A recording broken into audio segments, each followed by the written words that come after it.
Here's my apple luffa. Although I want to save these for sponges, I'm gonna eat this one.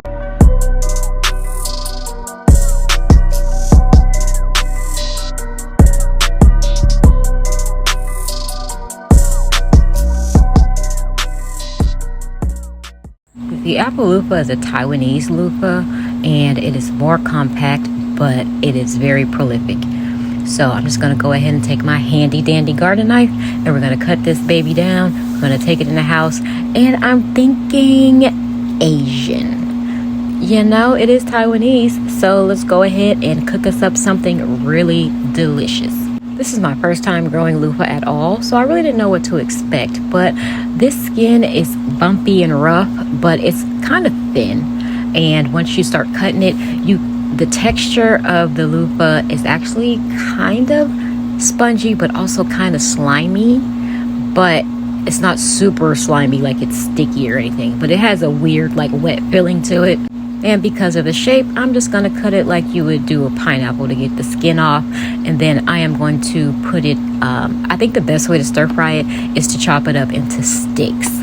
I did taste it raw, and it tastes like a cross between a cucumber and an eggplant with an eggplant texture, if that makes any sense.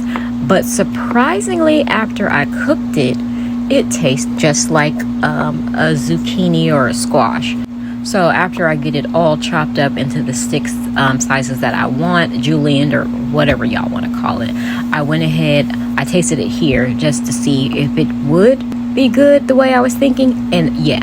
So I made a Asian style marinade.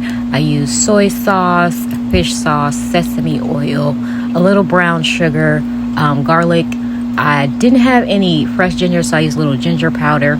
I also put in some shishito peppers out the garden. I forgot to add onions in the marinade, but I decided to go ahead and just add them to the pan when I got ready to cook them. I also added some sweet rice wine vinegar to this marinade. You can use brown sugar or honey. I didn't have any honey right now. I use that all for elderberry. So we're going to go ahead and use brown sugar in this one. And honestly, making this, I had no idea what to expect, but I know my Asian flavors, so I said this has got to be good. There's no other way.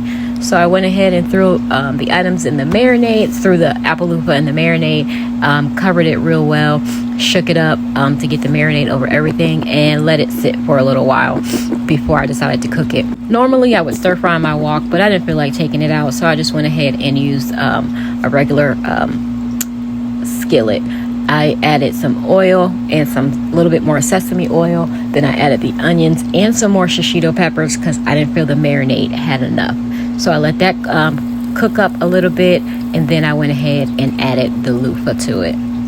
I added the luffa with the least amount of marinade as possible, but I am going to add marinade at the end because I think it needed a little bit more after it got cooking. Now, I love a stir fry with egg, so I took some of the eggs from my chickens, went ahead and scrambled those up, and added that to the marinade. Now, could I have been more precise in my cooking, make it look pretty? Of course I could, but this is my first time trying it, and I just wanted to get it done to see what the taste is. That's the main point. Presentation can wait. Taste is what I was looking for. So here I added a little bit more marinade after the egg got cooking. Now, as you can see, it's not the prettiest plate of food, but let me tell you, it packs a lot of flavor. It was so good. And like I said, the texture changed more to like zucchini, and so did the flavor. So I will definitely be saving these for sponges, but I will also be eating some more.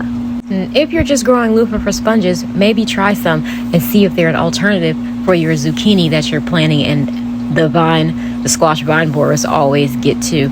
I think this might be a staple in my garden. It has a lot of gourds on it.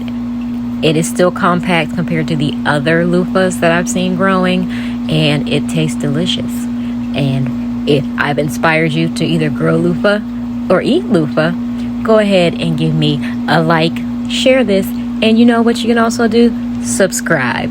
I'll see you on the next video.